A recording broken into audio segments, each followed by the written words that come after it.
What's up, Maxis? How you doing? Good, man. What are you up to, oh arrogant one? You know what? Now that you said, I actually have to show you. Ooh. I have finally almost finished my car. Oh, wow. Look at this. Yeah, so you went with the links, hey? Oh, no, this is the arms. Oh, okay. I couldn't see that. Hard to see. Nice. Upper arms You know how far I've gotten in my car? Yeah, the shocks, I bet. The shocks are still where JQ left them the other day. Speaking of JQ, Yeah. he's finally back in America and out of my hair. But I'll be seeing him here soon. I don't know if that's good or a bad thing, but I'll be seeing JQ here soon. He's back in America. He's super excited. But we got a lot of questions that we got asked this week that we have to answer. And we have a guest that come on to talk really quick about a big one-road race that's happening next week. So I say, hey, let's drop that intro and get on with this stuff.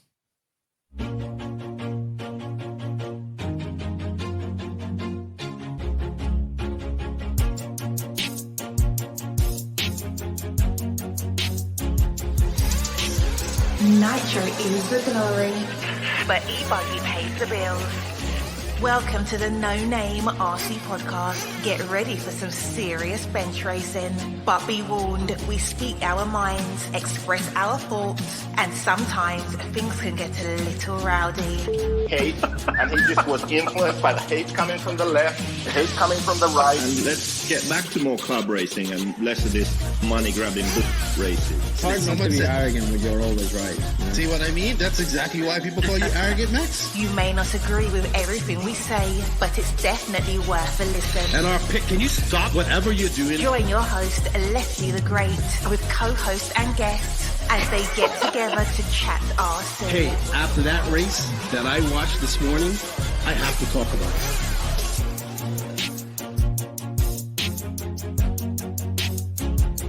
Here we go. $100 right here, $100 throw.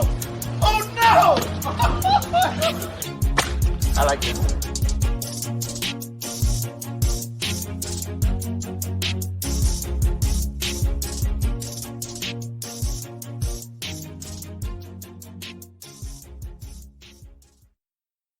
Yes, indeed, Nitro is the glory, but E-Buggy pays the bills. What's going on, everybody? Welcome to episode number 165 of the No Name RC podcast. I'm your host, Keenan White, a.k.a. Lefty the Great. And over there, get used to him because he's going to be on her a lot, is the arrogant one, the homeless one, arrogant homeless Max. What's up, Max? How you doing? I'm doing very well. After 5 tries of you making that sort of first intro to the podcast, I think you got it down now. 165 episodes and yeah, I made a mistake last week too, and I left it in the podcast, I think. And then this week it literally took us 4 times to get this right. So I don't know. I'm getting old. But this is our Friday episode of the week. We're pushing out these 2 episodes per week. Usually Monday is news and race recaps if there is something going on exciting to talk about. And then Fridays will be generally an interview and questions, which are very popular this week because Max has a lot of questions. So yeah, let me get on and give my thanks to everybody and everything, and then we can get into the questions. So first off, I want to say thank you to all of the NNRC squad around the world. We guys can't do it without you guys. Thank you for all the support. We really hope you're liking this new format. If you are, we see people are watching us more on YouTube more, so please hit that like, share, notification button. Leave a comment. If you're listening to us on a pod app, please leave a comment, a review. That all helps us. And share our socials, man. That helps us out a lot. So, yeah, if you guys can keep doing that and helping us out, we would greatly appreciate that. The YouTube channel, not much work going into it, but it's steadily climbing up, and I like that. So let's try to get that to 2,000 followers here soon. That channel will be important for DNC because all the DNC content will be there. Shout out to the patrons. They got early release, and we've been having some discussions there on the patron side of things in the patreon.com. They'll also get early release of my blog that I'm releasing this week. The blog is called entries, the entry count, the fake news of RC racing. So be on the lookout for that. I'm sure that's going to piss off some people. Max, you haven't even seen that one yet. So, yeah, good stuff. Thank you to the patrons of the podcast. If you wish to be a patron, you can. The links for all of that is in the written description, and I'm greatly thankful for what they do. Shout out to the awesome companies that support the podcast. Invisible Speed, it's starting to get very popular. People are using it. They're learning it. It's a great tool, the online course, and, of course, the book. So shout out to them. TNR Fuels had a great race here this past weekend. We talked about that on the last podcast. High Tech RC, Beach RC, Techno RC, Mayako, Lugs, Clinic RC, Racecraft USA, G-Spec RC Tuning, JTP, Papa Willie's Traction Tonic. Yeah, check all those guys out. David Ronnefalk, RC Kevin, RCGP, House of RC, RCGP sign-ups kind of sold out. We'll talk about that real quick. But yeah, all these awesome companies, we have some affiliate links for them. I know for the Beach RC, we have an affiliate link, and they are the sponsor of the bench racing Q&A this week. So if you guys can get in there, use that affiliate link. It helps us out. We get a little slice of that. We appreciate that. But generally, just showing any of these customers some love. These sponsors some love, shows the podcast some love. So go check them out. Tell them where you heard us from. G-Spec has a new coupon code as well. We got G-Spec, Racecraft, Lugs, Papa Willie's all have coupon codes that you can use and save some money. So help us out there, people, and thank you to those companies for supporting the podcast. So Max, real quick, I just wanted to touch on a few things before we go on. This hat. So I found this in my closet today. I have two of them actually. So I was watching my good buddy Charlie, Mac, and DeMarco, and Craig Titus, and Mark Santamaria. They all did like their Dirty South podcast a couple of weeks ago. Maybe it was last week. And so they were talking about the Southern Nationals race. Now, I got this hat from the original Southern Nationals, not while Race Time has it. So I think I got there like the year. They had one more year of the regular Southern Nationals, and the Race Time took it over.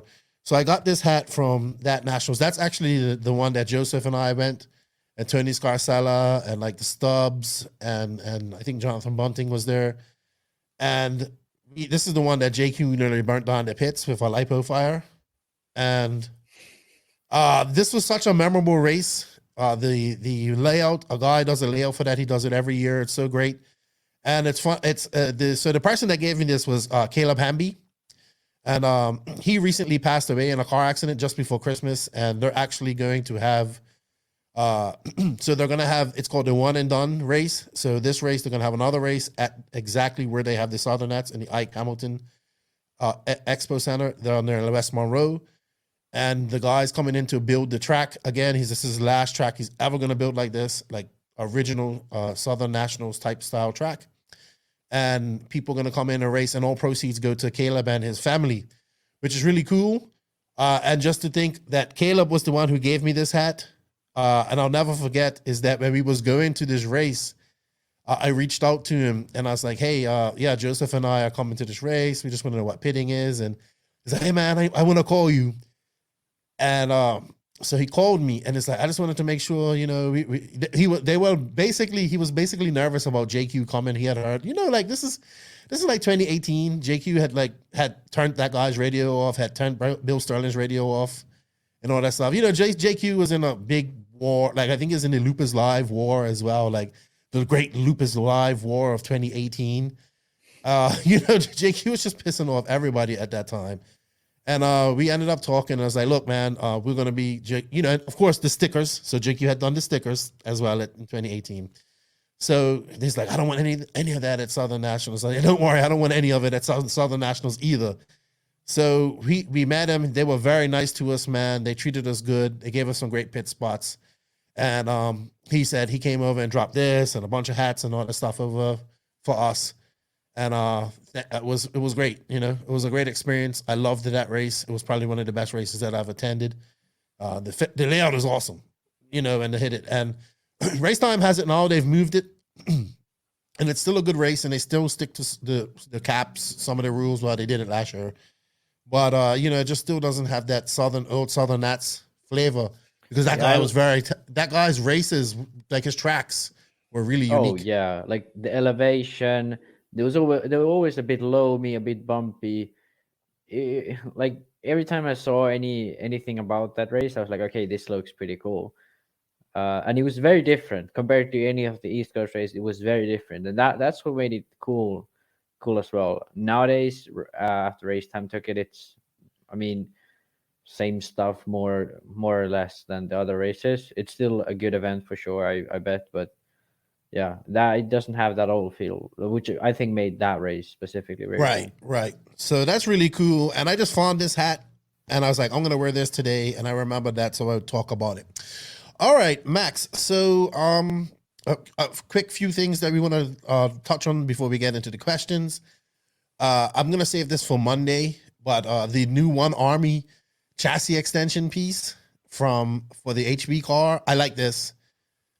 This is small little innovation, you know what I mean? But it's kind of where things start, and probably as innovative as we can be cost-wise in RC right now. So I'll see this in person at DNC. I did reach out to One Army, the Bartlett family. Maybe I'll get them on here to talk about it. What do you think about it? My sort of initial thought is it's a cool idea. I think this is the first time when you can actually just tune the wheelbase on its own like this, because regularly just you would have to change the whole chassis, and putting the hub back is a completely different thing. Tuning the hub position, it changes so much more, and I think this is a way to isolate the change. I do have concerns of how durable it is. How is when the chassis wears? How does it work as well? Like the pieces that you switch, but apart from that, it's definitely a really, really cool idea. Maybe you should reach out to the Bartlett family. He had messaged me earlier. I haven't gotten around to reading it. And then they can explain it a little better. But I know this One Army stuff's pretty good. I saw it at DNC in 2020 when I was there, and I knew some of the people that were involved. I think they machined it all themselves. I saw some photos on their Facebook, and so that's definitely promises good that the quality of it would be good. Okay. And I think if there is no sort of durability issues with it, I think it's a very nice idea for sure. Yes. I like it. I like to see stuff like this. We also, I'll find out some more information. Maybe we'll get a product spotlight on this next week. Get them on. We could talk about it, and they can elaborate a little bit more, because I like cool things like this. We found out, unfortunately, there will be no Montpellier GP live coverage from the normal RC mag, which is unfortunate. They will have video up, but no streaming. So that kind of puts a monkey in the wrench. I was to say a monkey wrench in the spokes of our plans. That was coverage of Montpellier. So I guess we'll just watch this race and recap it, unless maybe Chris at Circus RC decides to do some streaming. So yeah, I contacted Chris, but he hasn't answered yet. I hope we get some sort of streaming. I think we can still sort of recap it. We'll do our coverage. I think it doesn't really change it that much, but for sure for the people watching at home, that definitely a bit of a bummer for me as well. I always watch the main. Well, yeah, maybe we should maybe we should still do like an introduction video, find out some history about this race, talk about that, and oh for sure, yeah, and then introduce people to it. Nothing else otherwise than that. Busy trying to get some swag for DNC, so it looks like I'll have some t-shirts, some decals, and hats for sale at DNC, which is great. And then hopefully we'll have them in a shop afterwards so people can buy them. People have been asking for swag for a long time, so I'm excited about that. I just finished out the details with that. Looking forward to DNC. The Vikings headed to DNC. We'll have him on next week to talk about his going back to America. And this week's guest is another friend of the show. We had the Dr. Alexander Hagberg on. I just realized that the Snowbirds are happening next week. And I was like, hey, he's won this race so many times. And I was like, dude, we should have you on to talk about the Snowbirds. And he's like, I'm actually in St. Louis practicing now. So he's also been traveling quite a lot since COVID regulations eased up. So we talk about that. We touch on the Worlds coming up, and also he tells me what he thinks about Ronafolk and his abilities in on-road. So thank you to the doctor, Alex Hagberg, for his time. Quick, nice, short 31-minute interview. All right, Max. So, I mean, the point of this is we're going to do the Beach RC bench racing Q&A. We want to say thank you to Beach RC for their continued support of the podcast. Thank you to Brent and Lucas. I hope Lucas is going to start doing his vlogs again. And I look forward to seeing Brent at DNC. Remember, everybody, there's an affiliate link in the written description of this podcast. If you can use that, it helps us out. We get a little slice and helps us out a lot. So with that said, let's get on to the Beach RC Bench Racing Q&A. BeachRC.com, the racers' one-stop online hobby shop. Choose from all the popular brands and variety in stock with super fast shipping and great customer service. BeachRC.com still has the local hobby shop feel with all the benefits of the internet. BeachRC.com is the exclusive distributor for Ultimate Racing, JQ Racing, Pro Circuit Racing Tires, Nitro Lux Fuels, and Assault RC Performance products. So fill up your cart and check out at BeachRC.com today. Yeah, thank you to Beach RC for the continued support of the podcast. Remember, everybody, use the affiliate link in the written description, and we got a little slice of that. Helps us out. We greatly appreciate it. And Brent puts a lot of money back into RC, so go check them out. All right, Max. So we have quite a bunch of questions. We are going to try to answer these as quick as possible, so we ain't answer questions for an hour and a half. But you are getting popular, oh arrogant one. And people want to get I know you love these questions because you geek out on them in the Discord as well. So our first question comes from somebody, Adrian, who actually posted it last week and I missed it. And he goes, a question that often comes up in the Nitro pits is to buy a new kit or keep rebuilding the one you have. And at what point is it time to sell the one that you have and get a new one? Personally, I like refreshing a kit with new parts. Also, to keep a practice car and a race car or not. So, you go through quite a lot of cars, Max. You know, actually, when I was running JQ, I used to do I would have a practice car, then a race car, and then I would have a Euros car. So I would have I would always build a new car for Euros, and then I would then slowly switch it so that the Euros car would turn into my race car after the Euros. And then my old race car would turn into the practice car. And then the practice car I would just maybe use for testing, take the clips of it or whatever. But now when I was running Associated, I actually just ran one car. I just kept switching parts all the time. I think just having one car is much easier for sure, because when you try stuff, for example, when you have two cars, what often ends up happening is you try stuff in testing, and then you have a setup tuned out for your practice car. Then you have to do all those switches to your race car, and then you have to keep in balance that both are similar, which is oftentimes a bit more work. But to be honest, if you pay for stuff, it's often much cheaper to have two cars.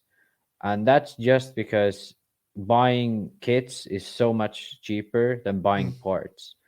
I obviously don't pay for any of my stuff, so for me it was not an issue.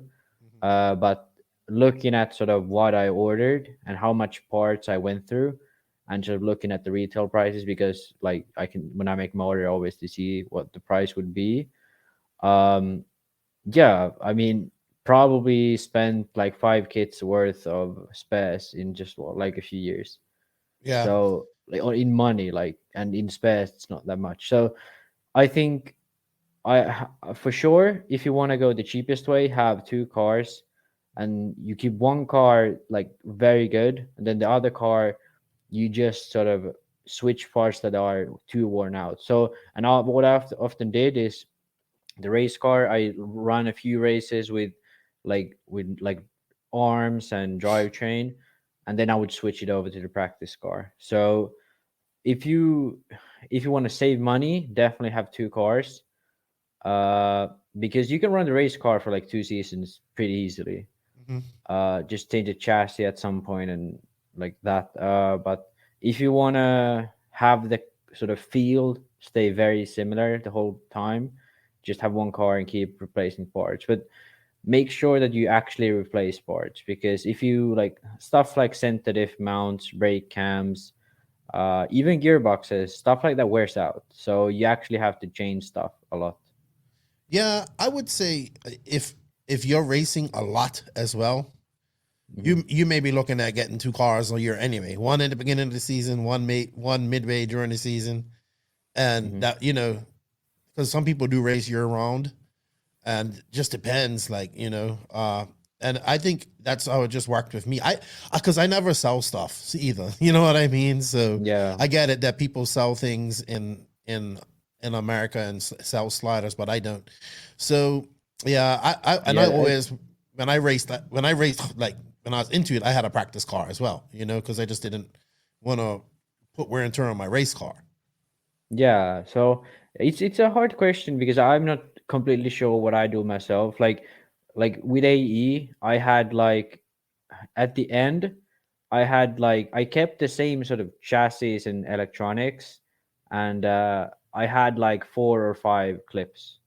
Okay. I was just switching around clips, and some clips I used only for practice, some clips I used for racing and practice, and then like I just like I was like also like center diffs. I had like 3 different ones. I had like 6 sets of shocks and stuff like that. So I had like a lot of stuff, and I could just switch them around, so nothing really would wear at any point. And then if I saw some parts wear, I would just switch it around. So yeah, you actually have to spend more money to run just one car if you want to keep it at the level you really would need a race car to be. Yeah. All right. Good question. Next question comes from Jason Smith. He wants to know, curious on Max's or JQ's thoughts on stick versus wheel controllers. Many top Euro and Asian drivers use them. And in the USA, we don't. But millions of kids use a stick every day to play video games. Seems like an easier transition than learning touch and feel with a wheel. Excuse me. Plus, I've watched videos where Masami mentions using a stick spreads the weight more on both hands and leads to less issues in a 45-minute main or an entire career racing. So, what's your thoughts on this? Have you ever raced with sticks? I haven't tried. Like, I haven't raced with sticks, but I have tried people's cars with stick radios. And to be honest, the throttle control is pretty great. I think sort of the steering is, in my opinion, better with the wheel, especially the bigger the wheel you have. Because with the sticks, it's hard to sort of find the middle ground. You just turn or you don't turn. It's hard to sort of find the ground. But with the throttle, it's much easier to control with your thumb than with your like just one finger, like it's on a regular radio. So I think with sticks, if you drive a car that has very little rear grip or is just it has a lot of power, you might be better off running sticks. But if you like to drive very round, and if anyone has any clue how Lee Martin drives, just like very round lines, very geometric lines, then I think you will almost always be better off with a wheel radio. What Masami said about the weight, I think that time has passed. Like the new radios weigh probably not even a kilogram, something crazy little these days. So probably not an issue. I mean, for me, it hasn't been an issue for a long while. I can't remember a time when I had my hand sore after a main. So that's definitely not an issue. I think personally, I would definitely sort of, I mean, if I was running wheel, I would keep running wheel. If I was running stick, I would keep running stick. But yeah, the only person in America that runs stick that I know of is Little Bump. Yeah, and I think that's because his hands were too small to run wheel, right? I mean, I don't know. I think it's just natural. I mean, when my first ever RC car, which was like some Radio Shack car, had stick, you know, so it was easy enough to figure that out. But to do it now, I don't know. I actually was thinking maybe I could use a stick radio because it'd be easier for me to use, but my thumb just kind of doesn't move fast enough for that. So I kind of, but we can always ask JB about his experience with a stick rating. He was only 28 seconds slower off his first lap, off everybody's fast lap, and he said he agreed. I mean, I don't think JB was. I know, I'm only joking. I think it's just a matter of what you get used to, and what up or on. You know what I mean? Like, I'll give a few examples. Elliot Boots started with a wheel radio, switched to stick radio. Like I think you said 1.5 years, and then he switched to stick, and clearly he's very fine with sticks. And I've seen him drive with a wheel radio. Doesn't look very different from him driving a stick radio. Yeah, I think when you're talented, you're talented. Yeah, but also another guy who did it the other way around, Gilles Groskamp, started out with the stick radio, I believe, switched to a wheel radio, and won the Worlds in the same year he switched. So in touring, so it's what you prefer. Probably cheaper to go with a wheel radio because more available. I would agree. All right, so we have a question from Jared Malveda. He wants to know, how do you go about determining your base setup? Is there a way to get a setup that will be decent most of the time and will require only small changes to be dialed in? Oh, for sure. For every single car, there is a setup that is a base setup. Well, okay, you might find a car which is so extreme, like maybe TLR. Could be an example of like the short rear arm, the very sort of aggressive front end. That car could be sort of that you just can't find a setup that works like regularly. But for most other cars, there is a sort of baseline, and then you sort of move from there. And the thing you sort of know you have to do is, if you go very extreme, you almost always know that on some tracks that is not going to work. So like anti-squat, like if you have 5 degrees anti-squat or 5 degrees of toe or something like this, there is going to be a time when that doesn't work. Like for example, Ongara runs a very sort of aggressive setup. The car is very imbalanced in balance when so the car is balanced when he is running in Europe, where the grip is stable. Maybe it can be bumpy as well, but it's high speed.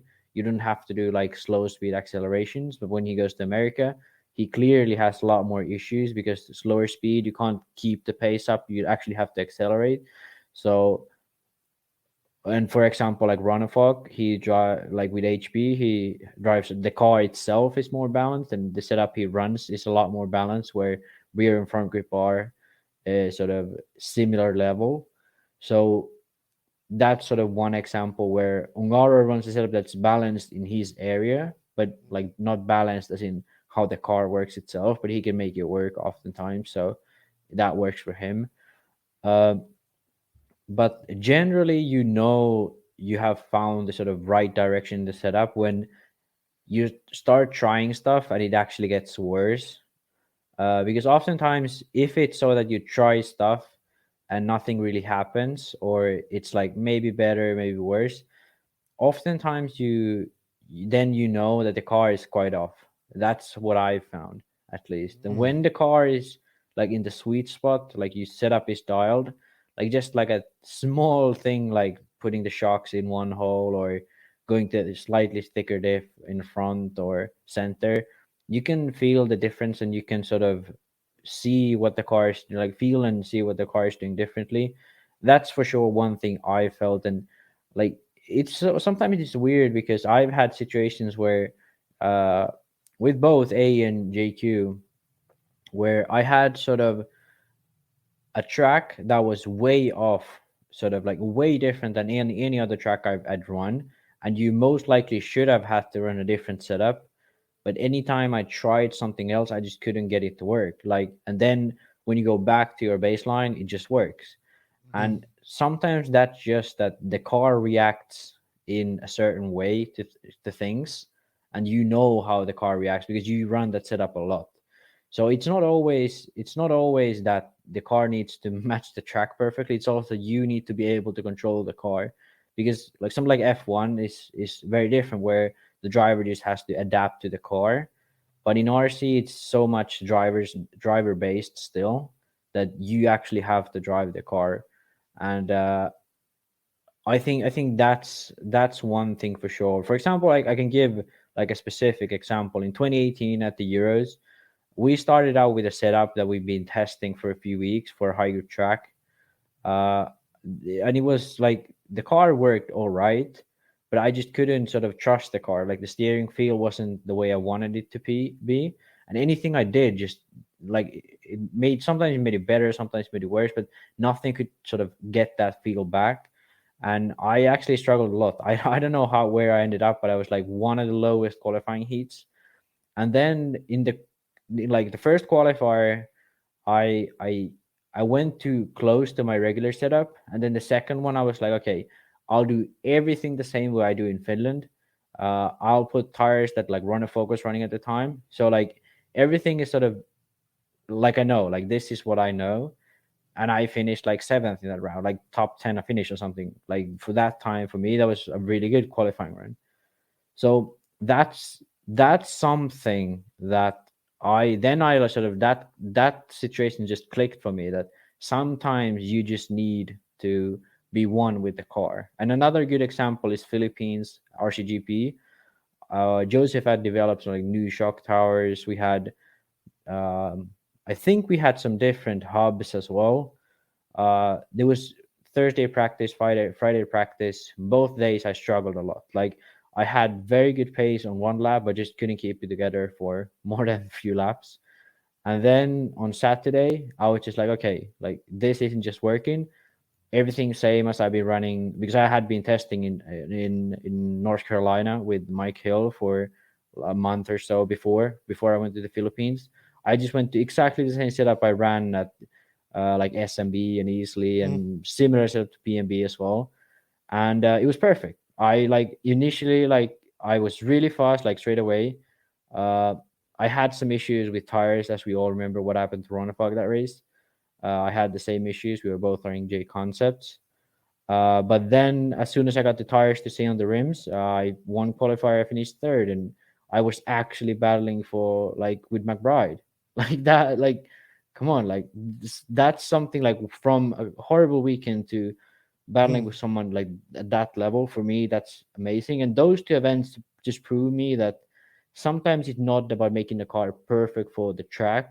It's just that you need to be able to drive the car the way you want to drive. And I think Cavalieri has often said this too, that the car is not perfect, but I know the car and I know how to drive around it. And that's that makes sense. That makes sense. That's oftentimes the most important thing for you. Okay, that was a long answer, Max. By the way, that was. But I think that's. I was just gonna say you should just run stock setup and be on. That's your base setup. But that's what Lefty would have said. You know what I mean? Yeah. But yeah, I think your examples were great. Don't get me wrong. Yeah, that's why this is something I think people don't really talk about, like pros. I haven't heard a lot of pros talk about this. And that's something that's clicked for me a few times. And I'm like, because sometimes you forget, you get like go into being like, okay, I need to make like this track is high grip, so I need to perfect this or do this. Sometimes you just need to be one with the car, and that's enough. Yeah, sweet. All right, good question. The next question from Chris Oxley. I believe he's the owner of Brookthorpe, where the Barbarian goes and races when he races. That's isn't that the dirt track? Yeah, it's like a clay oil track. It used to be an Astro track. So I think that's one of the coolest tracks in UK. If I'm thinking of the right one, I believe it's Brookthorpe. Correct me if I'm wrong, Chris, but I believe it is. Max, do you think we'll ever see a time where 8-scale buggy runs to control tires nationally and internationally to reduce tire costs? Yes, I think so. I think shipping is going to be the issue. Finland does that already. Like anything, we are the leaders in the world. Oh gosh. Leaders of this is what you're the leaders of: drinking on your own, eating reindeer balls, and rally car drivers. We are by studies like being the happiest country in the world for like I don't know how long. So. Your people do not exude like enough. Let's not forget about your fetish of using toy horses. Like that's a big sport. Like jumping around pretending that you're riding a horse. That's crazy. Yeah, I don't know where that came from. Yeah. But I mean, I prefer like the old school weird stuff, like carrying your wife. That's a sport as well. That's a huge festival for it. Really? Yeah, it's like a long run and you carry your wife, and that's like a Like thing. over your shoulder? Yeah, like on Okay. your back. Like Did your they dad have do that to your legs around mom? your. No. It's a thing like in. I think it's in like the middle parts of Finland, or maybe the west side of Finland. But Okay. it's a bit weird, but Let's get back to the tires. That's getting too odd for me. yeah. So for sure, I think it's just a matter of time. I think they're sort of for sure what's happening now in the UK. Like, come on, you guys are already running control tires. You just don't have the rules. Like every Yeah. single guy is running Sismic, and the same thread, same compound. So what's taking you from just saying, okay, this is the control tire, you don't need to buy anything else, just buy this, or next year just say, okay, now you buy a Proline or whatever. Because if you're all on the same tire, you don't need to test tires or buy different stuff. So I think BRCA could be a good force to try this out first, because you guys actually have a ridiculous situation at the moment. I'm gonna just say it out loud because it is like every single one of your guys, even sponsored guys, are running Sismic, and like people who have tire sponsors, who had tire sponsors for years, just say, okay, I don't want a tire sponsor anymore because I just can't compete. So yeah, like you guys, I think in the UK, you could like BRCA should take initiative, because you already have a control tire, just like I said, like it's just not in the rules. And in Finland we did this. It has so far worked really well. Only thing I suggest for you guys is have two compounds. Have a compound for cold weather, have compound for hot weather. And then like each race choose a hot weather or cold weather compound, because we have a few tracks in Finland which are very rough. Uh like the dirt is very abrasive. Uh so you really like you can just squeeze a main out of the tires we run. Uh but like on other tracks that tire lasts forever. So if we had the one compound stiffer, I think it would be perfect. Where two other races we had those abrasive tracks, you have run the stiffer compound, and then all the other races you run the softer compound. I think that would be a good solution, because at the end of the day you just need to buy tires for the race. You don't need, Mhm. it doesn't really change the amount of tires you need to buy. And because every They race should you cap the just amount of have to use tires you one. need to buy too. That's what they should do. I think we Cap them. have it. I don't know if we have it capped, but generally people use two sets always. Like I haven't heard of anyone using three sets. So it's like in the UK, probably someone would. But at least the tires we run here, Finland, we have run the HB Gridlocks in pink. We should run yellow for the abrasive tracks, and that's we tested a lot of tires. We tested AKA. We tested GRP. We tested well, I tested my own J Concepts tires just for comparison. We had some other brand. We had HB, we had GRP, we had AKA. Maybe that was it. But all of those tires were decent, but the HB proved to be sort of the most durable. That's why. And also make sure you don't pick a tire that's like hard to get, because I've seen that happen in 10 scale in Yeah, Finland. And that would suck. Yeah. yeah. So make sure the supply is good. Make sure it's not crazy expensive, and make sure it's durable enough where people can run with one set the race if they want to, and with two sets if they make the main. Good stuff. I actually should get I'm gonna get Martin from Extra Lap on her. He's like the BCRA 10 scale guy now. Sorry, I want to continue this a bit because BRCA, sorry. Because I forgot to answer to the EFRA or World Sport out. This will be get quick, but EFRA can do this too. So what they would need to do is write in the rules, a specific tire will be picked for each championship. For year B, year A, you would pick a tire for that specific championship. And then every time you pick a brand, they have a cooldown period where you can't pick the same brand every year. So this way, there won't be a situation where one brand just offers EFRA a lot of money and then they are just chosen every year. So you always like you write in the rules that if you're a brand that's chosen for Euro A, you can't be picked in Euro A in like the next 2 years. So Yeah, you yeah, I have get always that. 2 I years get of that. cooldown. And IFMAR could do the same. Well, they would have 2 years. So, you know. Yeah, but Like, if or Mar if you if get Mar a would 8 scale, yeah. you don't get the 10 scale, you know? Yeah, something like that. Or Yeah. just like you have to always skip 1 year or whatever it will be. But like just write that in the rules, and then just each race or each event brand of tires is chosen, and that's it. Simple and easy. Yeah, it's the way though. It's the way. Benjamin James, do you think there is a potential market for companies outside of Kyosho and TLR to offer RTR 8 scales? Well, there are a few companies that offer RTR. S-Works offers a very good e-buggy.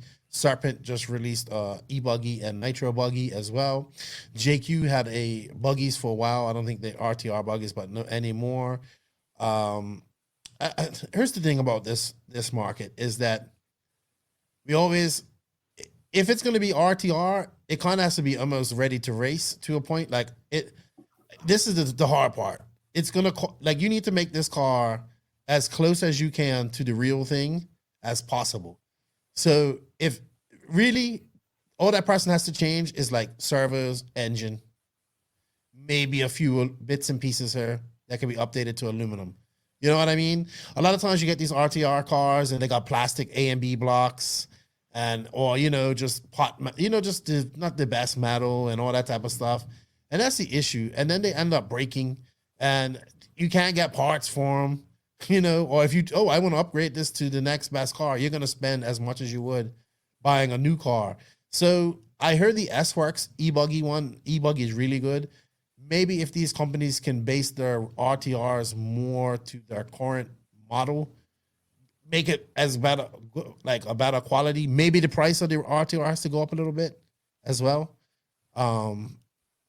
Yeah, I don't know. Maybe. I mean, everything's going up. Look at the Mugen price. We forgot to talk about that. Price of Mugen, $850. Maybe we'll save that for Monday. Yeah, we'll save that for Monday. Yeah. My take on this is that worked at a hobby shop for a while. Every single time someone comes in to buy an RTR, it's a monster truck. Like for the RTR market, I don't think it's worth it to produce like an RTR race car. Instead of what I would suggest is having sort of build packages, kind of like dirt bikes. You go buy a Kawasaki and you get everything. Like just the bike is ready to race.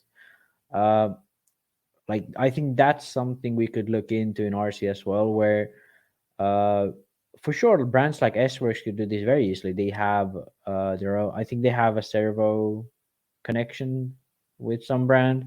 For sure they have tires, for sure they have engines, for sure they have almost everything. I don't know if they have servos, but they pretty much have everything ready.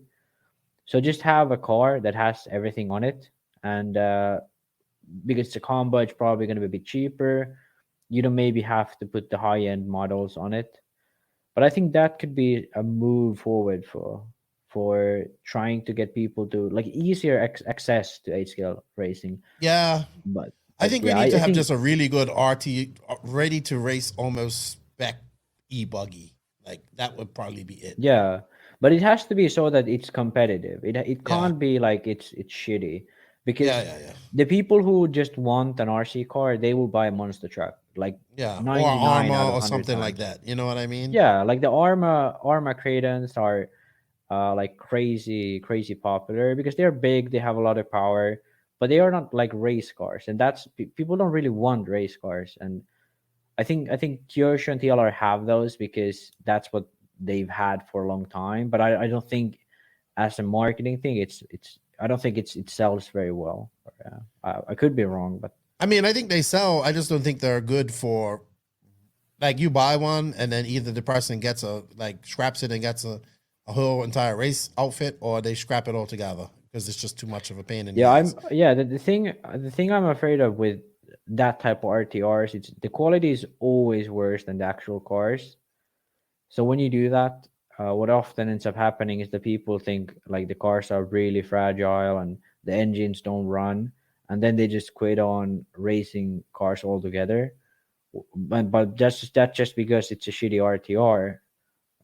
And there have been good RTRs for sure, but a lot of times the race RTRs have been just like trying to save on the price, and they put like worse engines on it or something like that. And that, I think, it's sometimes those sort of products can turn people off of racing. Yeah, I agree there. Joey Montiel, what's up, Joey? How's Gabriel doing? Came to RCGP in USA. He wants to know, what is the control tire for RC2 at the first round? They have not released it yet, but I heard it's a new tire company that's doing it. Yeah, I think.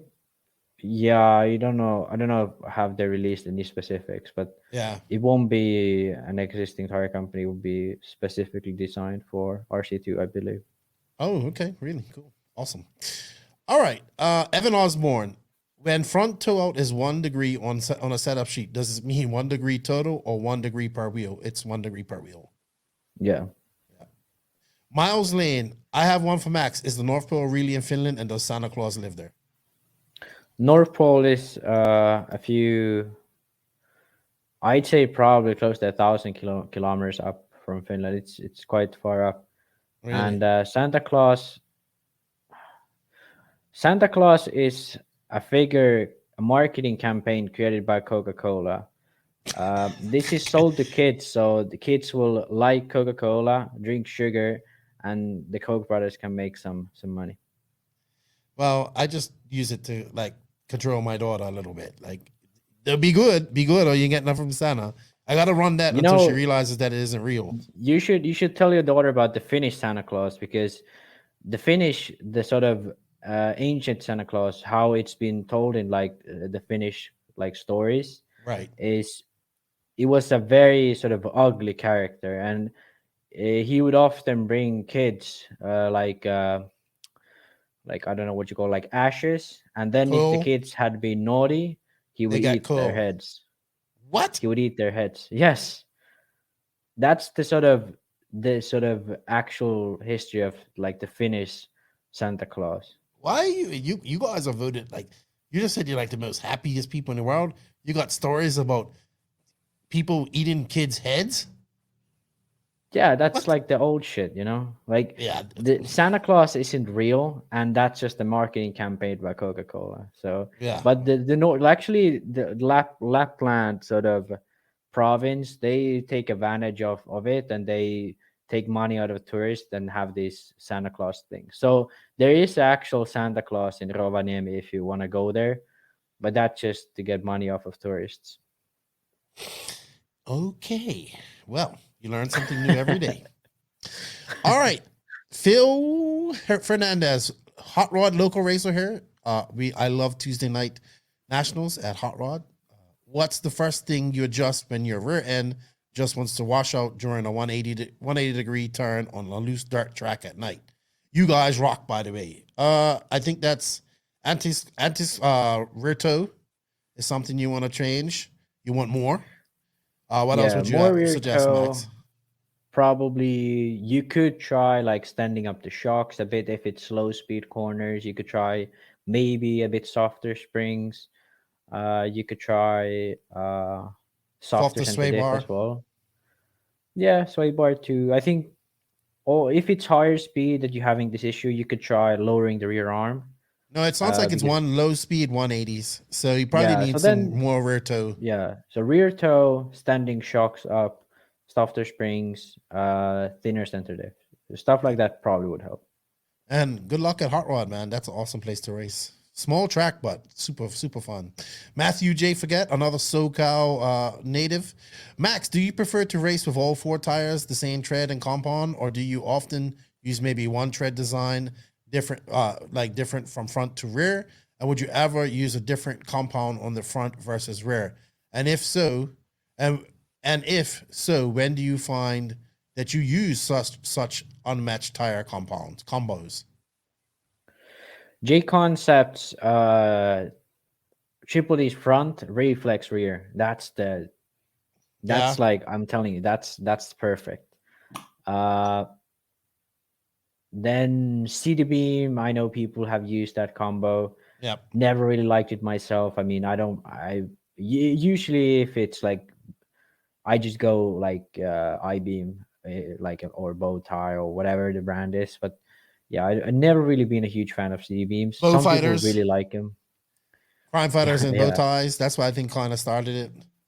Yeah, but for sure, Triple D's front and reflex rear from J Concepts. That was one of my favorite combos. I ran it at every same track. compound. Yeah, the compound thing is generally you choose a compound that has the most grip. That not that the wear is right, because the thing is, if you have a too soft compound, it might have very good grip to start out with, but as soon as it heats up, the grip you will lose the grip. So generally, some people have a weird misconception that always going for the softer compound will have more grip. Sometimes when the tire just starts overheating, you need a stiffer compound so that you actually have the grip. So always pick the compound due to the temperature, the sort of abrasiveness of the track, and yeah. So always, I think, same compound both ends. When would you use that that JC combo that you like so much? I used it at every time you would use triple D's, I used that way. So every time you use either reflex triple D's, I did use that, because that way you have a lot of steering and the rear end doesn't have any weird extra stuff to it. It's just calm. You have very balanced grip on the rear, and yeah. So every time you think of running reflex or triple E's, just go with that. I think that was my sort of consensus, at least. Thank you, Matthew, for the question, dude. See you at DNC. Will Cunningham, why do tire companies not sell tires in sets of 4? Well, Lugs do. Lugs is actually, Lugs is a sponsor of this podcast. We have a coupon code for that as well. So they sell in sets of 4. Yeah, some do. I don't really know. I think one for sure might be like just money. Like it's you get more money out of it that way, I think. Because you can have more markup, I think. I would imagine. Other things, I don't like for the customer, I don't see any benefit in that, because generally you don't just buy one set of tires. A lot of times when you go to a race, you buy at least a few sets. So if you were looking to drive, like I said, like a CD beams or triple H front reflex rear, you would just buy a set of each and then combine them. So it's not like that's not a good enough reason. So I think it's just that with separate sort of tires, you get better markup. Yeah. All right. A couple of Instagram questions here. For Max, which is the least favorite maintenance task? Diff fluid swap or shock fluid swap? Diff fluid all the day, every day. I gotta be honest here. For the past few years, I'd say like since like 2019, 2020, I've been sort of testing like switching your shock fluids often and then just not switching them at all. I personally haven't found much difference. There's a lot of air. Which one did you dislike the most? Which one? I dislike diffs the most. But yeah, because they take so much longer and it's stinky and it's messy. But the shocks, I actually don't do very often. I think we change our shock oil too much, man. Yeah, I think so too. The diff fluid is much more important than shock fluid. Yeah, like I could easily go through a race weekend with the same shock fluid. Like there are situations where you have to change it, but if it's not very dusty, if it's but you don't think the oil breaks down from the heat at all in shocks? I don't think so. Depends on like some shocks for sure, but the shocks I've been running, I haven't noticed anything, like because I have tested it so many times and I just don't notice a major difference. But try making a fresh set of diffs and that's a huge difference. So yeah, so diff, I definitely don't like it. Shocks, I don't really change, so I don't really complain. My good buddy Jason Roberts, who in the RC industry would you like to punch in the face? That's pretty easy for me.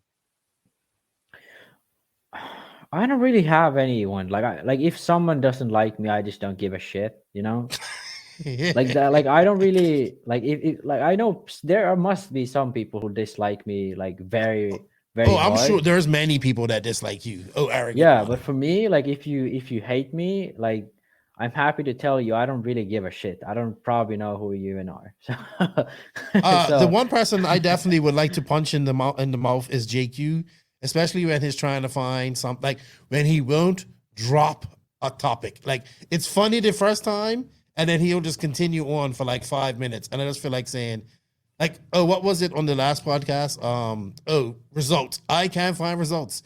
And that took like 7 minutes of his spiel. When he starts, the only problem with that is like punching JQ is like useless, because he would be like, oh yeah, see my face. He would be like, he was just the type of guy who'd be like, Joseph like, is like broke your Jesus. He finger. just turns the other cheek.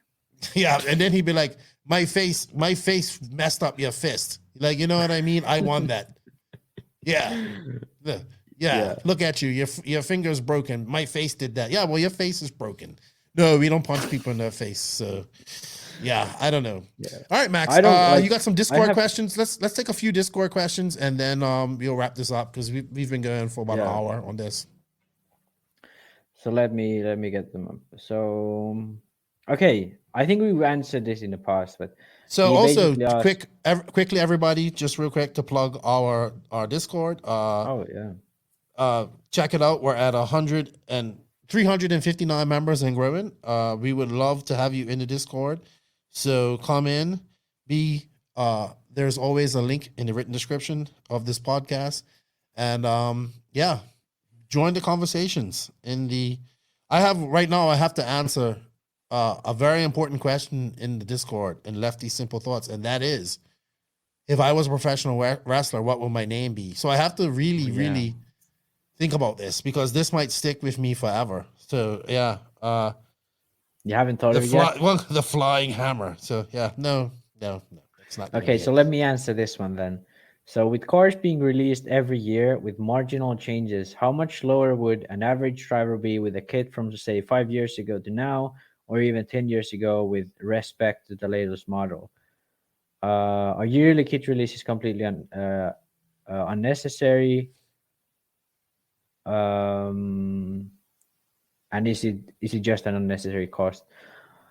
Personally, I still believe very strongly that if you would give any of the sort of fast guys a properly set up MP9, they could probably win the worlds with that. Even today. Really? Quality wise, though, too, it was still in good quality back then. MP9 isn't that long ago. It's maybe but it's like MP9, like 10 years ago, dude. MP9 but it's still good. It's still a good car. Ago. Yeah, that's the thing. Like, I think you could, a Losi 8, like a regular Losi 8 could be competitive right now in this time. Yeah, but that's not like, I think the MP9 was so ahead of its time then. So that's a very specific one. But I'd say like Mugen right now. Oh, they went back to MBX6. Yeah, like the MBX6 and MBX8 doesn't really have a lot of difference in them.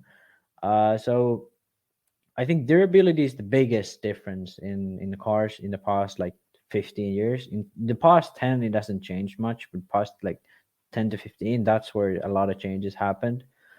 I mean, I'm a strong believer in the MP9. I mean, dude, like HP has like 10-year-old gearboxes still. Like I think Hara won with the same gearboxes they still sell on the car. Not confirmed that really. So it's crazy old. Like it's funny. Old. You should ask that question, because I talked to Hagberg about that on this week's interview, because he did the T1 versus the X4, and he was like, I was just surprised at how close it was, you know? So I think we'd have to go back to like a kit like a MP7 or something like that, or Mugen. Am I able MBX5. to share my screen? You should be able to. Good on. Do you have the share button on here? Yeah, let me open a few pictures of the. Please have your porn stash like I'll on there. I'll hide the porn. You know. Fuck. Okay, I was joking. So no, I was too, but I accidentally fucked up the photo. Okay. Yeah. So I'll try the share screen.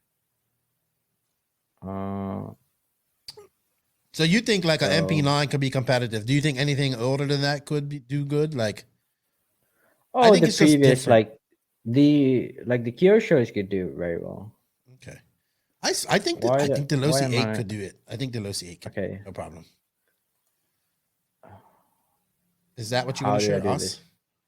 Now you need to go to whatever you want to share. So this is like the front end here. Like this plate is pretty much the same as it was. Same thing with like the gearboxes. The radio tray has developed a slight bit. I think the Ackerman plate is still the same. So this is his world's winning race track? Yeah, 2008. Oh yeah, 2008. 2008. Wow, look at that's a long time ago, dude. Yeah. That's 10 years ago now? No, hold on, my math's off.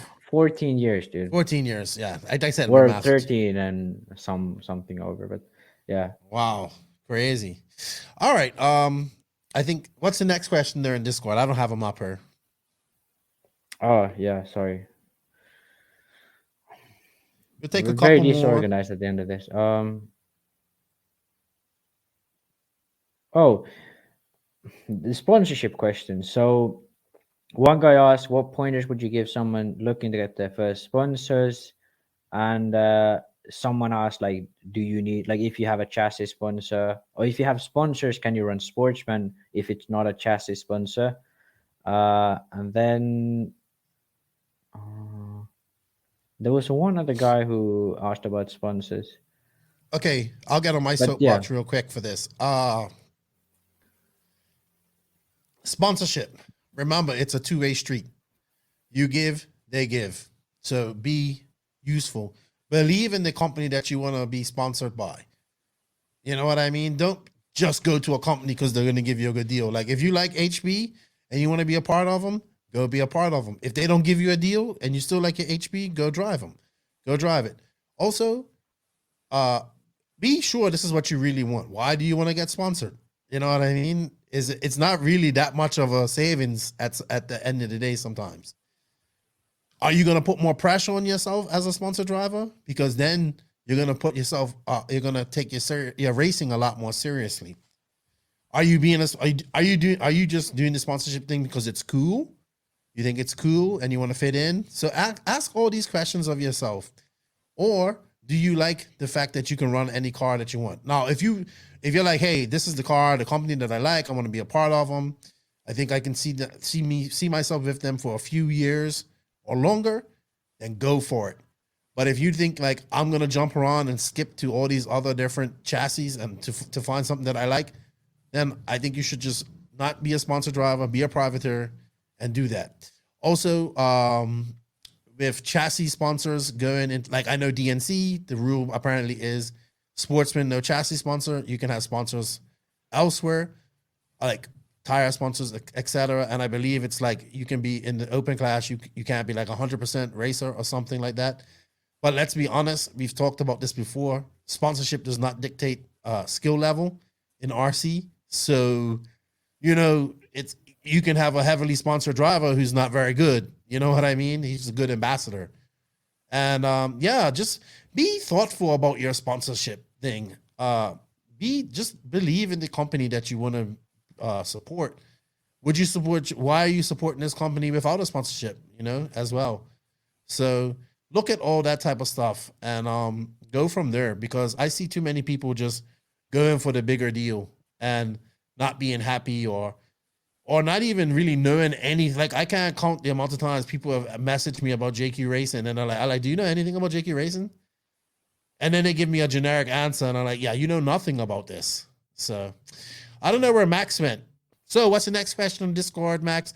Let's take a couple more and then we'll close it up for the day. You'll answer those on Discord. So I'll ask myself the fishtailing question, because this was asked a few times already. I don't know if I gave a good answer.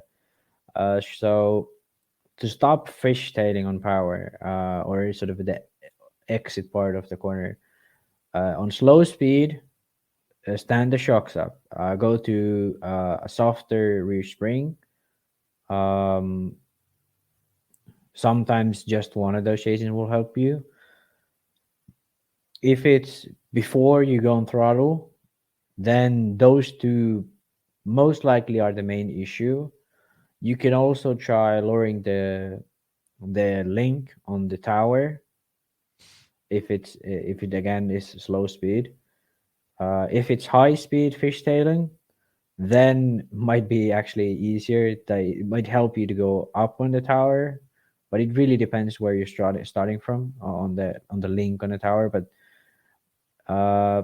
generally, the fishtailing is because of the rear end sort of overloading and then releasing, or sometimes it's just because the rear end just doesn't grab grip at all.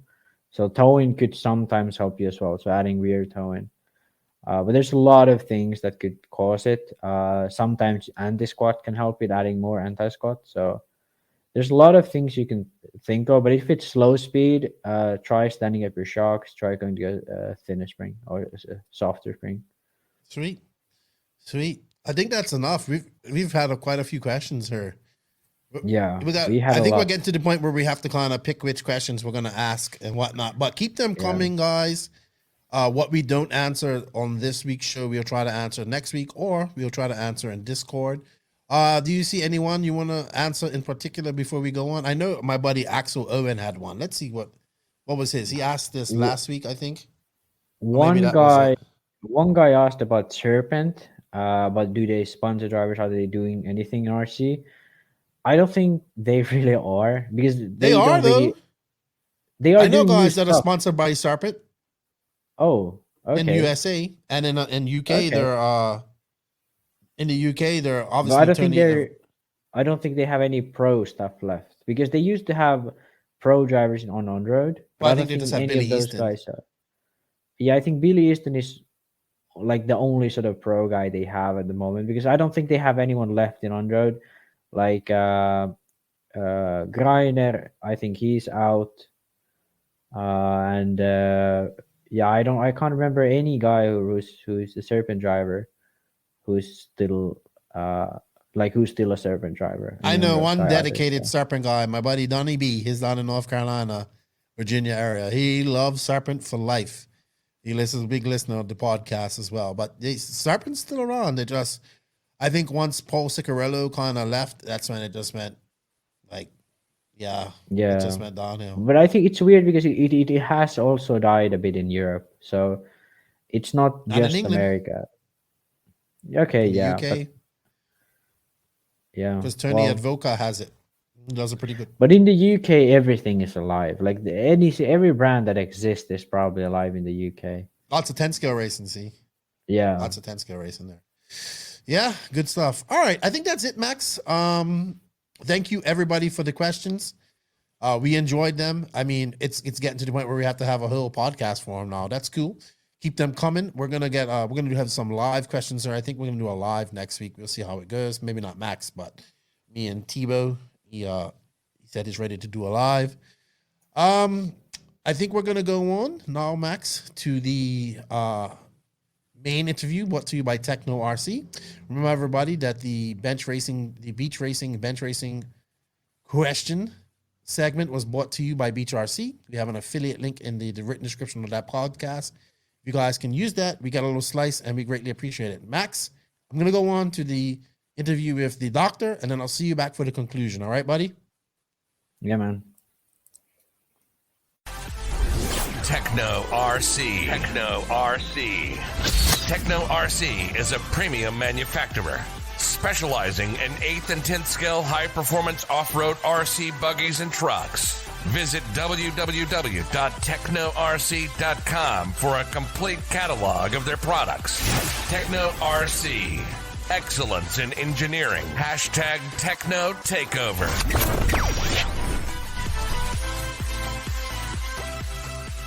So I was supposed to have another guest on today, this week, and he kind of had to pull out because he was going to practice.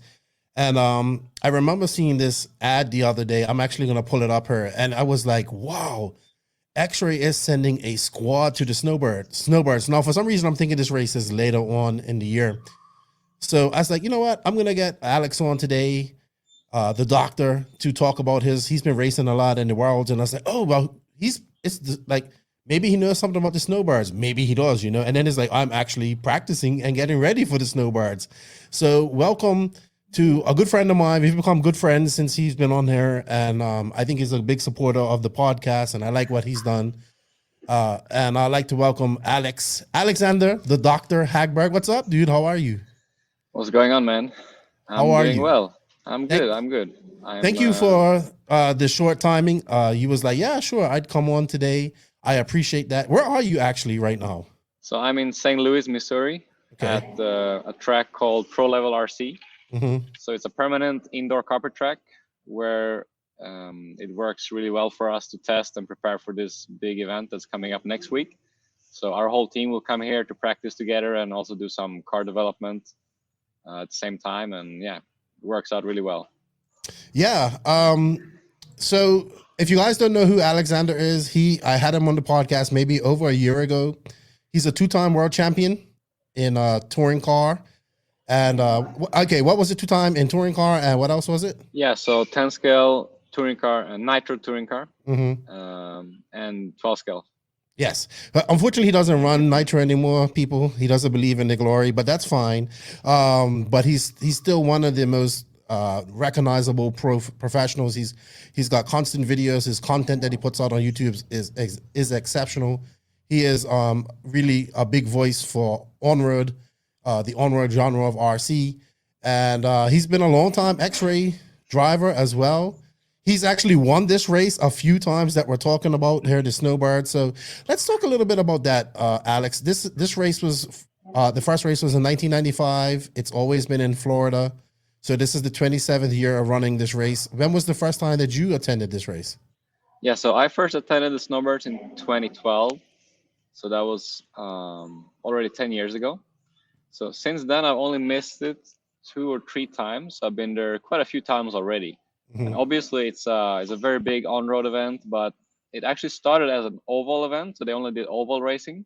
But then they brought into on-road, road course classes at some point to bring up the entry count. So now we actually share the same track, oval and on-road, and they rebuild the track between classes. So we race on-road in the morning and they switch to oval racing in the afternoon and evening. So It's actually a pretty unique race in that sense that we're racing both oval and on-road. Yeah, I didn't realize. I actually was talking to a gentleman today, Steve Downs. I'm looking to get some decals done. He's like, yeah, I need to get these done today because I'm headed to the Snowbirds. And it's like, yeah, I used to race oval. It's so amazing how many off-road guys that I know have done this race before and have crossed over and used to and started doing carpet oval. So this race is actually really big. I would say it's kind of like our DNC, kind of. I would say for you guys. Yeah, so it's one of the biggest on-road events in the US each year. The entry count is normally really big because of all the classes. So it can be up to 400, even 500. I think it's been a few years. Right now they've got around 200 bodies signed up, to 200 people. So obviously in the end it's going to be around 400 entries, I would say. Okay. So this is held now in a ballroom of a hotel in Kissimmee, Florida, right? It started at I think a racetrack or something before when it first started, and then it moved over to this after 6 years. So it's been in the same place for since then. I think they've been in the same hotel now for 12 to 15 years probably. It's actually a pretty decent place. It's a nice hotel. Nice rooms, and it's a nice facility. I mean, it's a nice place to come for holiday if you want to bring your family. So it actually works out pretty well for families that they want to come together and race at the same time. Like Silver State for us too, with being in a hotel. So so I have to ask, do they put on? Obviously, you guys bring in the carpet and all that type of stuff and put it on. You don't use the carpet that that is in the ballroom, correct? No, so they build a subfloor under the carpet, and then they roll out the carpet. So brand new carpet every year. Okay. But yeah, the subfloor is pretty important to keep the track super smooth, and it's a lot of work to build everything, but it usually is very, very well made, very, very good track. Who are the people that actually put on this race? So the guy that puts on the race, his name is Mike Boylan, a Florida resident. which he's put on this race since the start, I believe, and he's got a crew with him that helps out. Usually the same crew every year. And yeah, they've been going for many years now, so it's obviously a very successful race. Yeah, and I believe they race 24/7 as well.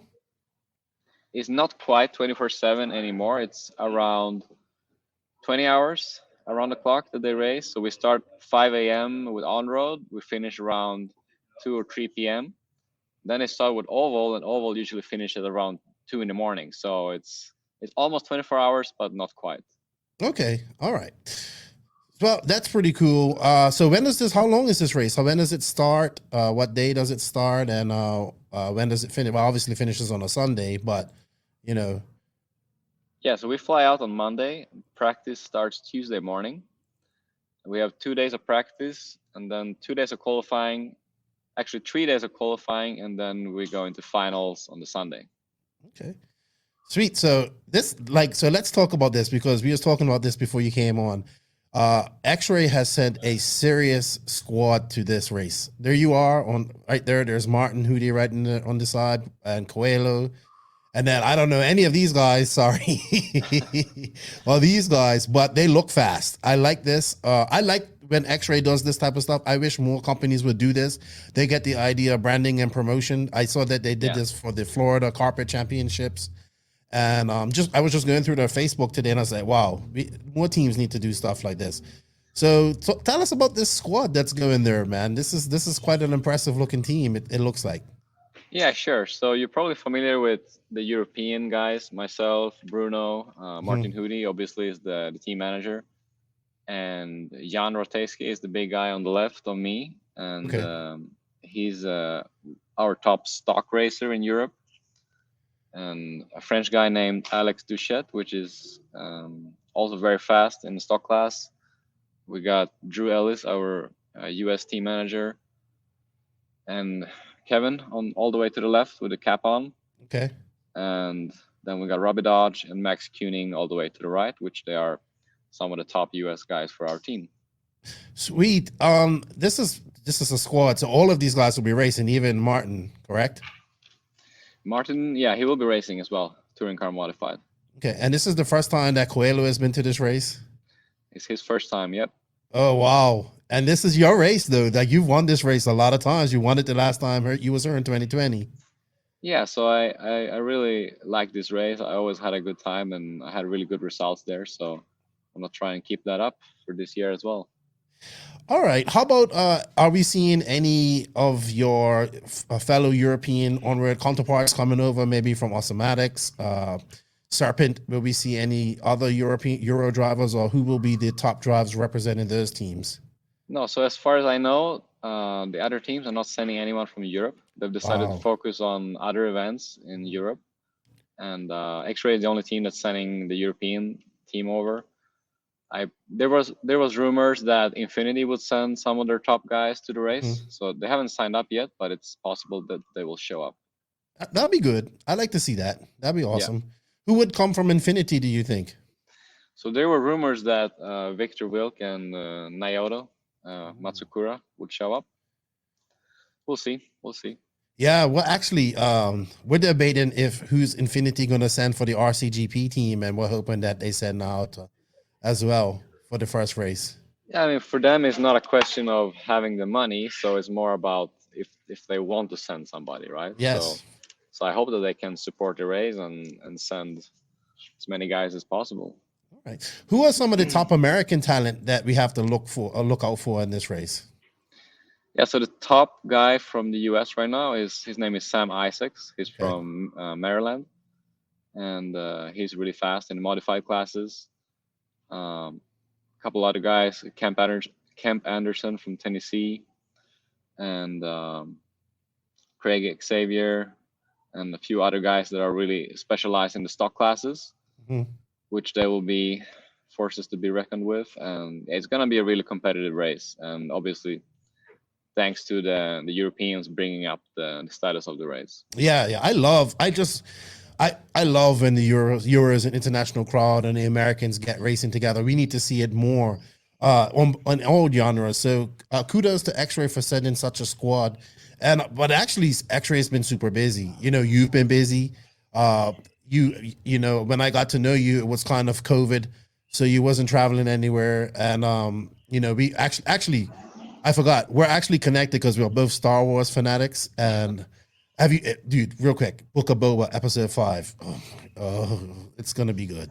It's so good. And I need to catch up on that. I mean, I didn't have time to watch it really because I was sick, and then I was only home for a short amount of time and haven't had time. Because I try to watch it together with my wife usually, because we're both Star Wars fans. So I need to catch up on the Boba Fett. Oh man, I spoiled it for everybody today. Don't worry. So don't look at my Facebook, but it's awesome. All right. So you started traveling again. I think you did. You came over to America during Thanksgiving. So you was probably one of the first Europeans that I knew that was a racer that was starting to come over here, and you've been kind of busy ever since. So tell us about now. You've traveled quite a bit. How's traveling during COVID? Like, how much has it changed? Oh man, it's a bit of a pain actually because of the different restrictions and requirements for each country. So basically, for each trip that I do, I need to check what are the local restrictions. What do I need to enter the country? Do I need to be tested a certain amount of time before? Things like that. So it's rather complicated, to be honest.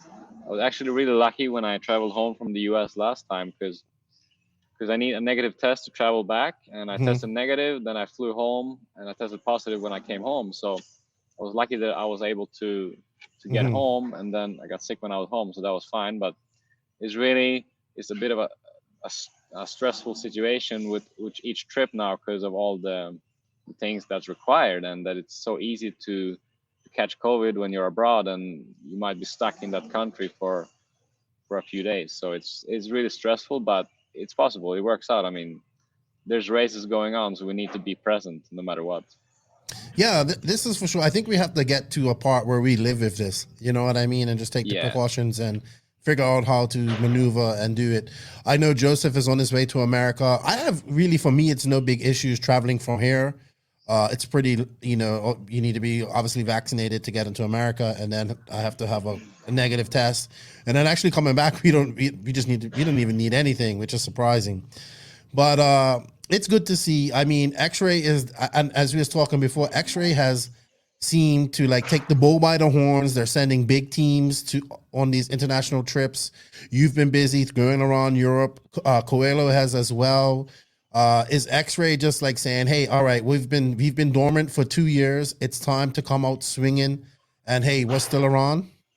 Yeah, so when COVID first struck, XRAY were really cautious about their spendings, and they try to save budget for everything. But recently, they've really pushed hard for international events for the top team guys, and I think it's really important to be present and to be out there and keep pushing. I mean, you're only as good as your last race, and we need to show that we're there every time and show our presence. Not necessarily to win every race, but we need to be there.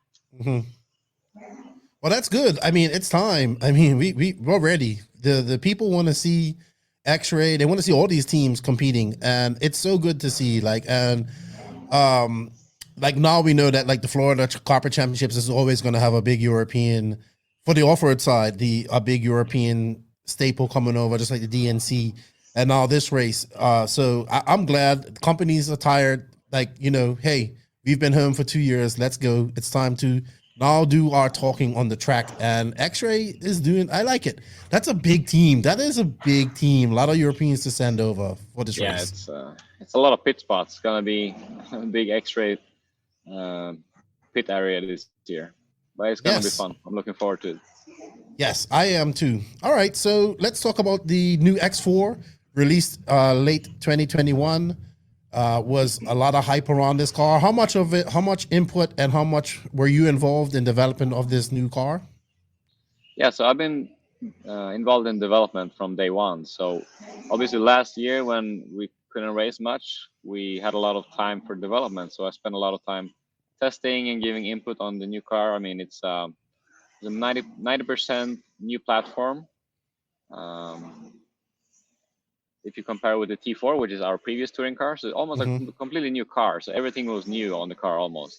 Okay. So we had to spend a lot of time on development and testing different components, and it was very time consuming. But in the end, the result was very satisfying, and it's been a really good project so far, which I'm proud to be a part of.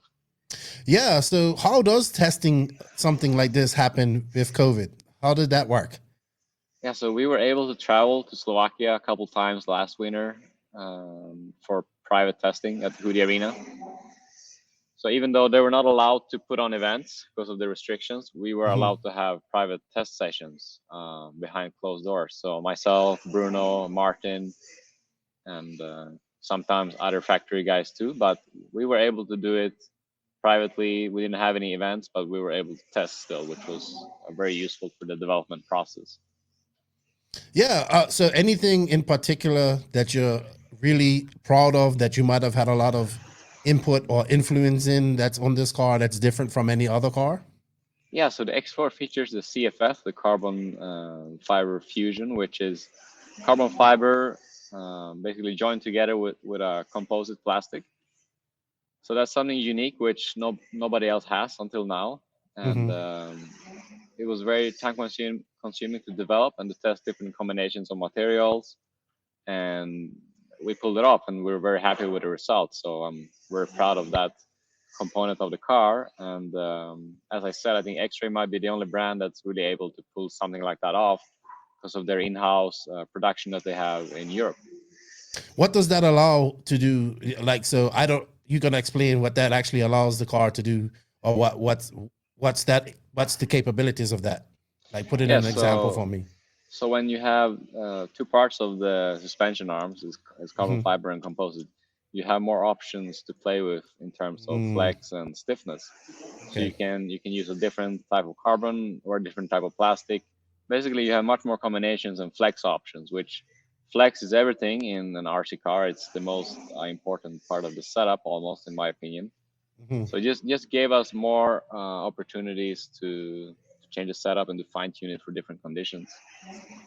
Also, that is cool. Like, and you are correct. Flex is important, especially in on-road. And I remember back in the day in off-road, we used to like try to take all flex out of cars, and that was just so silly. Now it's like we use it, to generate grip and whatnot. Impressive stuff. All right.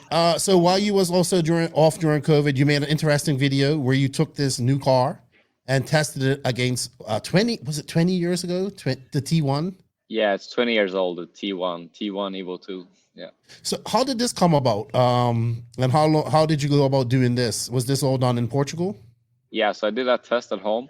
It was actually an idea which I started discussing with one of the locals at the track in Lisbon where I live. And he came up to me. He's like, I've got an old T1 still in the box. Why don't you borrow it from me? You build it and you drive it. I was like, all right, let's do that. Let's compare it to the X4, the current car, just for fun. Was not really a 100% scientific comparison. Right. To be honest, it was mainly done for fun, just to see how a really old car would work against a brand new one, and if the development done over the years really has a significant impact on the lap times. And in the end, I think a lot of people were surprised that the difference was so little in lap time, and that the old car was actually surprisingly fast. So I think it was a really fun thing to do, and it showed that a lot of things have changed over the years, but in the end, it's a small improvement on the clock. So what was the most noticeable thing that you noticed between the cars, like immediately? Yeah, the biggest difference is the center of gravity is much higher on the old car, so you can really tell that it rolls around more. It takes longer to transfer the weight from left to right, so just a lot less reactive than the current car. And in a high grip situation, it will definitely have problems with traction rolling, and it will scrub a lot more speed in the corners. So that was the biggest difference, the center of gravity. You ran it outdoors, correct? Yeah, so I ran it outdoors on a pretty big track with low traction. Okay, and it had modern day electronics in it.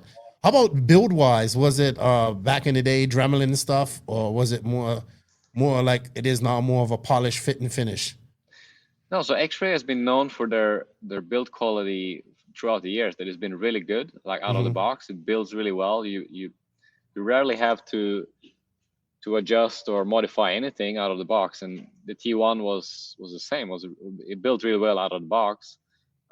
It's a lot more difficult to work on the way the car is designed. Like, for example, to take the diff out of the car, it takes, I don't know, 10-15 minutes, whereas on the current car you can do it in 2 minutes. So it's a lot more difficult to work on, I would say. Okay, interesting. I wish we would see more videos like that. I'd like to see maybe an older 8-scale car versus a modern one nowadays.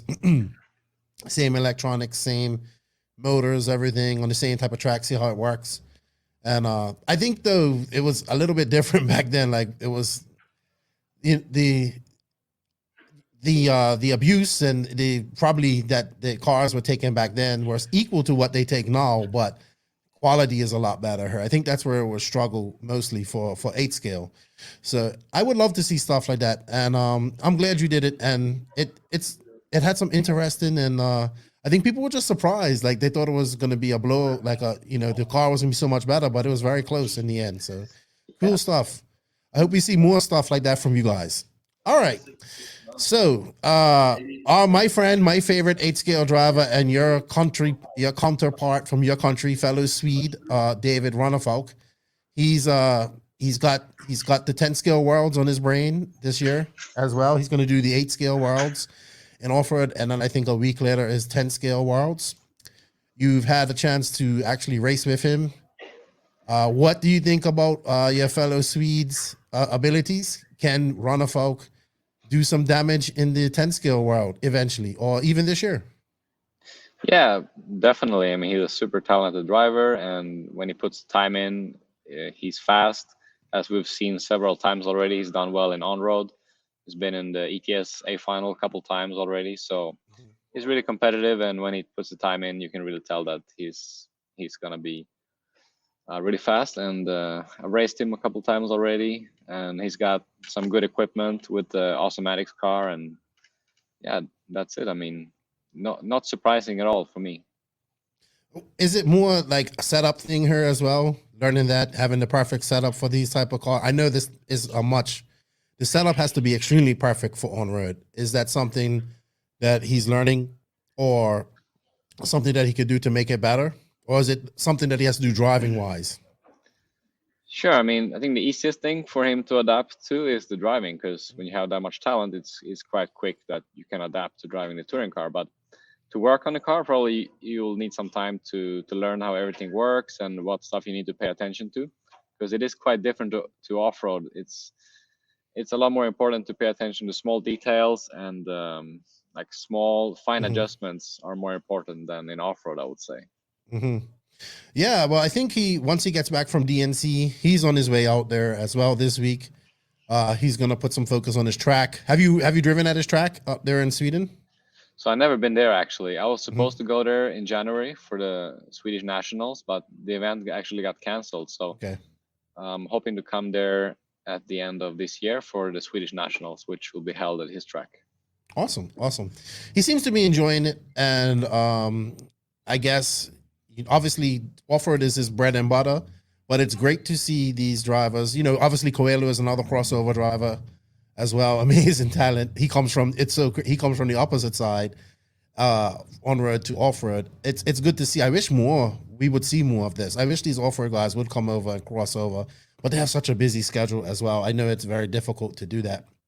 Yeah. So what's next for you after the Snowbirds? I assume you're busy. I think you're going to, no, you was already in England at some point, or you're back over there, or what? Did I read that wrong? No, I couldn't go to the UK because of COVID, because I had COVID that week. So I had to stay at home. So I'm supposed to go to the UK in March for their last round of the EWS series. And before that, I have a race in France at the end of February, which is another international event. So the next couple of months actually are pretty busy with a lot of traveling.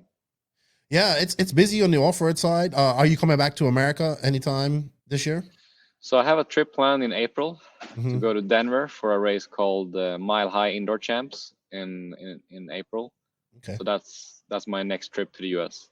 All right. Well, let's talk about the Worlds. So the Worlds are in when? What time? September this year? Yeah. So September 11 till 19, I think, in Gubbio, Italy. Okay. First 10 scale Worlds in how many years now? So last 10 scale touring car Worlds we had was, let me think, 2018. Really? Who won that? Bruno. Okay. So Bruno is going to be there. This is going to be the who's who of 10 scale racing. Automatic, Serpent, you guys, Schumacher. Who are we going to be looking out for at this race? Like, who are the fast guys going in her, including yourself? But who do we have to watch out for? I mean, for the touring car Worlds, it's basically the usual suspects. So Bruno, probably the favorite going into the race. Ronafolk from Germany, who's driving from Mugen. Mark Reiner for Automatics. Myself for XRAY. And a couple of other strong European names, which will fight for the win. Yeah, it's going to be good to see a World Championship again after almost 4 years. So yeah, looking forward to that. Is this just 10 scale then? Just 10 scale touring car. I think they're gonna do Formula One, so F1 as well. But just 10 scale. A 12 scale is there's no race on schedule as of now, but there's a 12 scale Worlds coming up at some point as well. Okay. Well, I'm just glad that we're getting back to having Worlds. Euros this year as well? 10 scale Euros, where would that be? Yeah, that will be at Hoodie Arena in June. So at our home track. The first Euros since 2019. So another event to look forward to. Yes. Hopefully we'll have some good coverage of that. I think RC Racing TV will be doing all the Afro events this year. So that would be great. I look forward to seeing that. The Hoodie facility is absolutely beautiful, man. Hey, it must be great to be like, hey, they have the baddest ass facility in RC. I'm sorry. Like, yeah, I mean, I'm biased, of course, but I would say it's one of the best in the world. The most modern with the best facilities around it. So it's definitely worth a visit. Like it's an amazing facility. Yeah, I've just the videos you sent me and just seeing like their banquet and everything that they had. I know XRAY gets a lot of bad. They get some bad, people get some bad opinions about them, but I think they're actually a very good force in RC. They're doing things. Look at them. They're sending their racers, which I wish more companies would pay attention and see the value of sending people internationally to do these type of things. And it's good to see, man. Like, I'm happy that you're racing again. It's good to see Coelho as well coming to America and doing more racing. I definitely think people can see that. I hope he can come to some 8-scale racing. I guess we'll see him at the 8-scale Worlds as well this year in Spain. I'm happy for you because I know this is what you like to do. As much as you like to make content and all that stuff, you're still a racer at heart. So this is good to see you getting back to racing. So how old are you now? You're getting up in age now. You got a son now. Yeah, family. I'm 32 years old. 32. Okay, that's old for RC guy.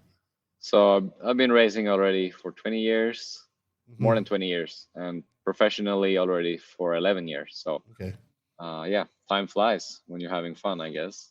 Yeah, are we kind of thinking of the future now? Maybe racing is, like I have a few more years of good racing left in me. It's time to get back and take over a bigger role in the XRAY company.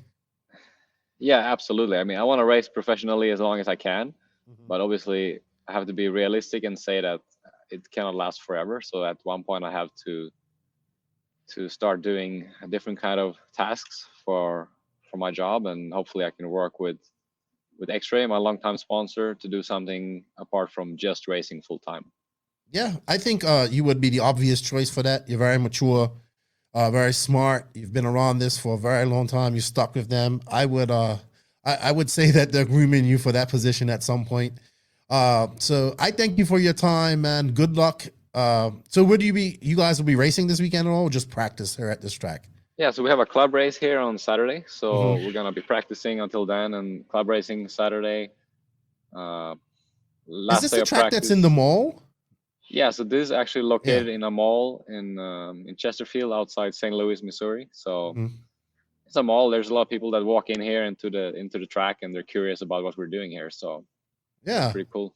That's good exposure. Great exposure.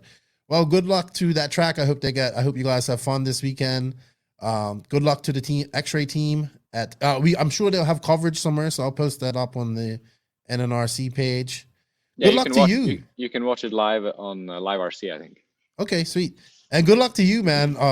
I know this is your race, but Coelho's super fast right now, and it's gonna be hard to beat her. But hey, man, I would say get the experience, and you've been here a lot.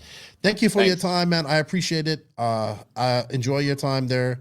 Hope you get back home to be with your family and watch some Book of Boba, because it's really good. And you're going to be surprised after episode 5. All right, dude. Thank you. Have a good one. Thanks, man. Speak soon. All right. Bye-bye. Bye. Hey, so Max, that ends our second podcast of the week. Thank you for your time, good buddy. I know you've been busy with school, but we greatly appreciate your time. The people like you. You know, they're like this new positive Max that we have. So that's good to see. I'm glad to see it. I'm glad you're enjoying it. I sent you a few messages of the people that are really enjoying what we're doing, so to keep you encouraged. I think that's it. Did you have anything to add before we close out here, Max? You're muted. You're muted, dude. My mic is dying a bit. Oh, you messed up. Keep your stuff on charge. Oh, it's gone again. It's gone again. Oh, well, you know what? Max is on mute, so he can't be a part of this. So he's just going to have to do sign language while I do this. But thank you to everybody that supports the podcast. We can't do this without you guys. Shout out to the NNRC squad around the world. Remember, everybody, if you're watching us on YouTube, hit that notification, that like, that dislike, leave a comment, and hit that sub button. Let's get us up to 2K subs. You know, YouTube is booming. We need to get YouTube booming. Shout out to all of the NNRC squad around the world. I'm sorry, I already said that. See, I'm not got Max, so I'm all lost. I'm even messing up the outtakes here. Shut up. I also wanted to say to the NNRC squad that please, if you're listening to this on a podcast app, leave a review, leave a comment, like it. It helps us. Follow us. We greatly appreciate that. Follow us on all our socials as well. Thank you to the patrons of the podcast, the NNRC. We can't do this without you guys. I'm getting more active there. You guys will get a first taste of the blog. And I guess, that's shout out to all the awesome companies that choose to advertise with us. Visible Speed, go check it out. It is the real deal, people. High Tech RC, TNR Fuels, Beach RC, Techno RC, Mayako, Lugs Racing Tires, Clinic RC. Check out Clinic RC and his cool oilless filter. Racecraft USA and their command module. G-Spec RC tuning for all your cabling needs, your charge lead needs. Also, a big shout out to Jarrett Tebow Shop, JTP RC. He's got his new engine. He'll have it in there. He's got servers. He's got oils. He's got a whole bunch of stuff in there. So check him out. Papa Willie's Traction Tonic. Prepare for victory with Papa Willie's Traction Tonic. Pure Traction. We have some coupon codes there. Shout out to David Ronnefalk. He's on his way to America. Happy for him. RC Kevin had a banging interview with Drake the other day. Good luck to the doctor at Snowbirds, Alex Hagberg. And shout out to RCGP. They sold out of they got the 100 entries for the race, I believe. So, but signups are still open. So you can still sign up. I'm sure some people will bow out between now and the actual race. That's great to see. And you know what? Shout out to my boy, Uncle Eddie's. Look, this is some great seasoning. I've been using it. It's a dry rub. I use it on a lot of stuff. My wife's been using it. Check him out. Ed is a longtime friend of mine. I've known him for a very long time in the RC industry. He's got a good product there. Check him out. And remember, showing the sponsors some love, shows the podcast some love. Check the links in the written description for all of our coupon codes, affiliate links, whatever, so you could save some money there. Helps us out a lot, people. Max, you can't speak to me, so I'm just going to have to do it and say, you know what? Nitro's the glory. E-Buggy pays the bills. If you ain't grinding, you're sliding. Max and the arrogant one. See you later, arrogant one that can't talk anymore. And Lefty are out, and we are dropping the short outro today.